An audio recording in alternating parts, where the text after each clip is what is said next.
রাজ্যপালের উদ্যোগে পাল্টে গেল রাজভবনের নাম।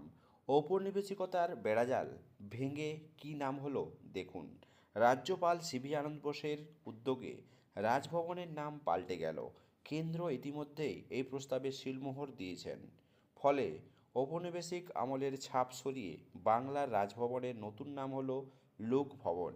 নাম পরিবর্তনের ঘোষণা এসেই রাজভবনের সরকারি এক্স হ্যান্ডেলের নামও বদল করে দেওয়া হয়েছে। নতুন পরিচয় লোকভবন, সেখানে পোস্ট করে জানানো হয়েছে এই সিদ্ধান্তের কথা।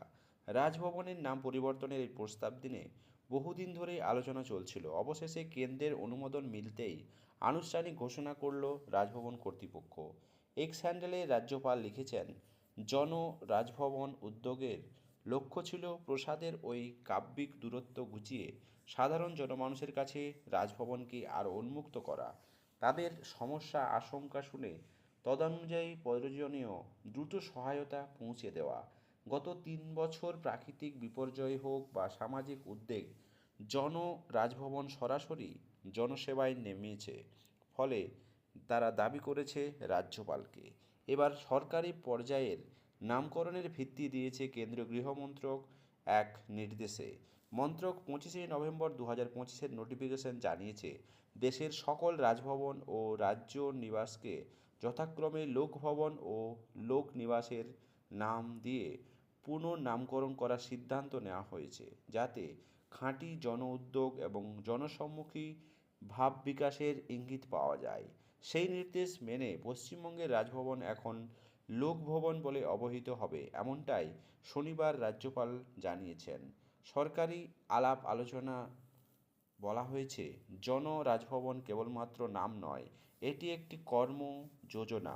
গত 3 বছর ধরে রাজভবন জেলা পর্যায়ে তৎপর থেকেছে দুর্যোগ ব্যবস্থা, নির্যাতন অভিযোগ তদন্ত, জনদুর্ভোগ মাঝামাঝি এসে সহায়তা পৌঁছে দেওয়ার কাজে।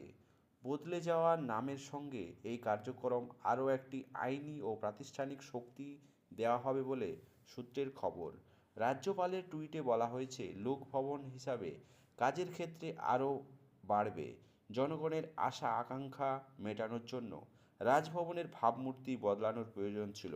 বস্তুত বাংলার সাংবিধানিক প্রধান হিসাবে তিনি 3 বছর কাটিয়ে ফেললেন রাজ্যপাল সিভি আনন্দ বোস। সম্প্রতি বেশ খানিকটা সময় ধরেই রাজভবনের সঙ্গে রাজ্য সরকারের মতানৈক্য তৈরি হয়েছে একাধিক ইস্যুতে। কখনও বিল সময়সীমা, কখনও আবার রাজ্যের রাজনৈতিক অশান্তির দায় শাসক দলের উপর চাপিয়ে দেওয়া।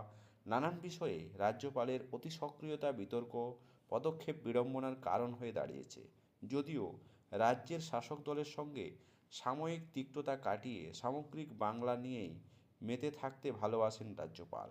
কদিন আগেই জানিয়েছেন, বাংলায় কাজ করতে তাদের অভিজ্ঞতা দারুণ হয়েছে। গ্রাম বাংলাকে আরও দেখতে চান আর সময় কাটাতে চান এই বাংলাতে। দর্শক, বাংলার রাজ্যভবন, বাংলার রাজভবন, এটি লোকভবন নামকরণ কতখানি যুক্তিযুক্ত, অবশ্যই আপনার মত কমেন্ট বক্সে কমেন্ট করে জানাবেন। চ্যানেলে নতুন হলে সাবস্ক্রাইব করে পাশে থাকবেন।